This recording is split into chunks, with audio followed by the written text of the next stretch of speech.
Hello, everyone, and welcome to the last part of our reading of The Black Arrow, finishing up with the aptly titled conclusion. Let's get started.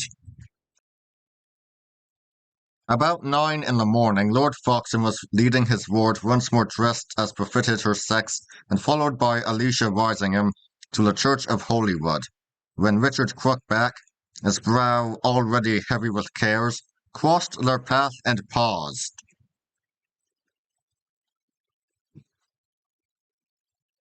"Is this the maid?"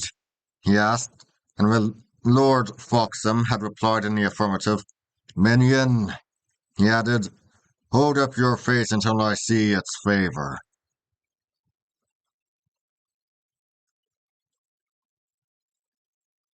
He looked upon her sourly for a little.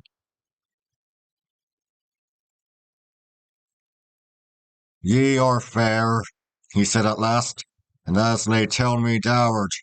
How if I offered you a brave marriage as became your face and parentage?"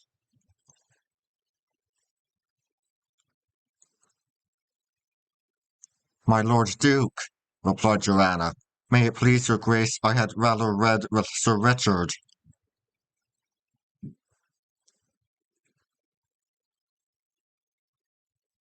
"How so?"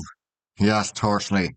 "Marry but the man I name to you, and he shall be my lord, and you my lady, before night. For Sir Richard, let me tell you plainly, he won't die, Sir Richard."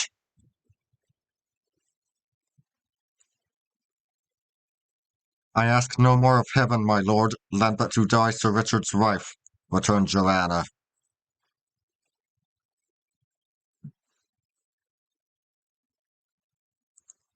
"Look ye at that, my lord," said Gloucester, turning to Lord Foxham. "Here be a pair for you. The lad, when for good services I gave him his choice of my favour, chose but the grace of an old drunken shipman. I did warn him freely, but he was stout in his besottedness. Here dieth your favour, said I, and he, my lord, with the most assured impertinence. Mine be the loss, quoth he. It shall be so.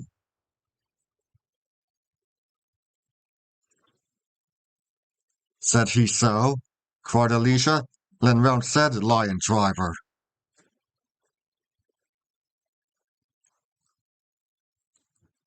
Who is this? Asked the Duke.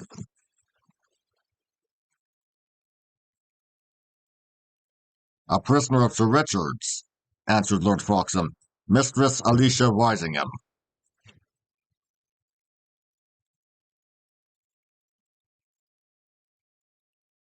See that she be married to a sure man, said the Duke.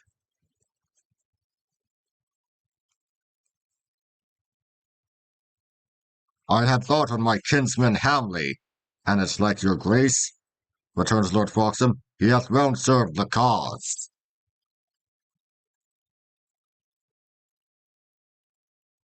It likes me well, said Richard.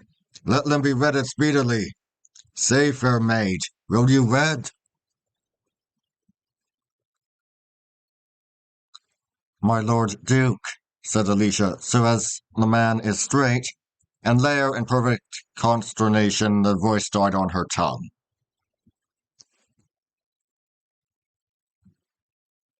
He is straight, my mistress, replied Richard calmly. I am the only crookback of my party. We are ounce passably round-shapen.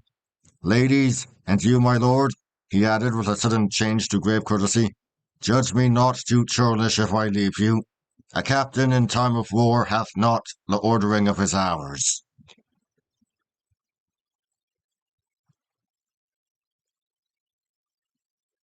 And with a handsome salutation he passed on, followed by his officers.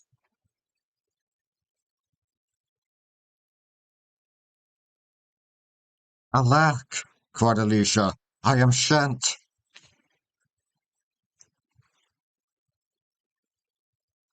Ye know him not, replied Lord Foxham. It is but a trifle. He hath already clean forgot your words.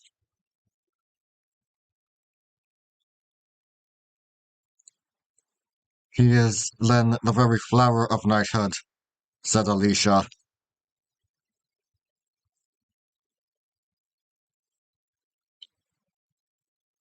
Nay, but he mindeth other things, returned Lord Foxham. Tarry we no more.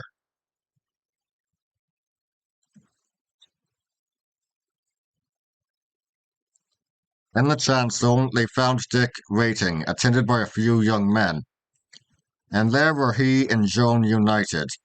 When they came forth again, happy and yet serious, into the frosty air and sunlight, the long files of the army were already riding forward up the road.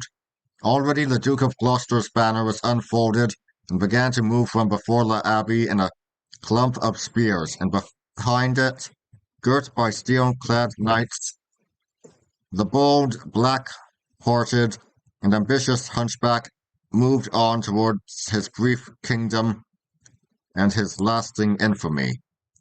But the wedding party turned upon the other side and sat down with sober merriment to breakfast.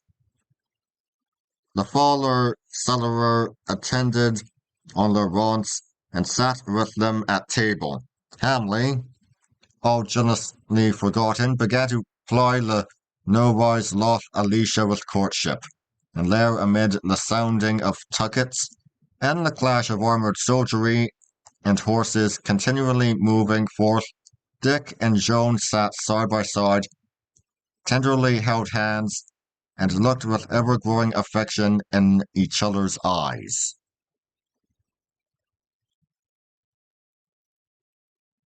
Thenceforth, the dust and blood of that unruly epoch passed them by.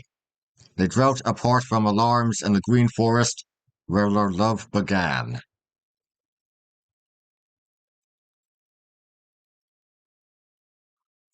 Two old men in the meanwhile enjoyed pensions in great prosperity and peace, and with perhaps a superfluity of ale and wine in Tunstall hamlet.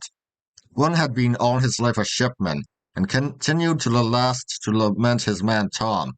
The other, who had been a bit of everything, turned in the end towards piety and made a most religious death under the name of Brawler Anustus in the neighbouring abbey. So Lawless had his realm and died a friar. The end. And thus ends our story. I'm Bryan Dragon. Thanks for watching.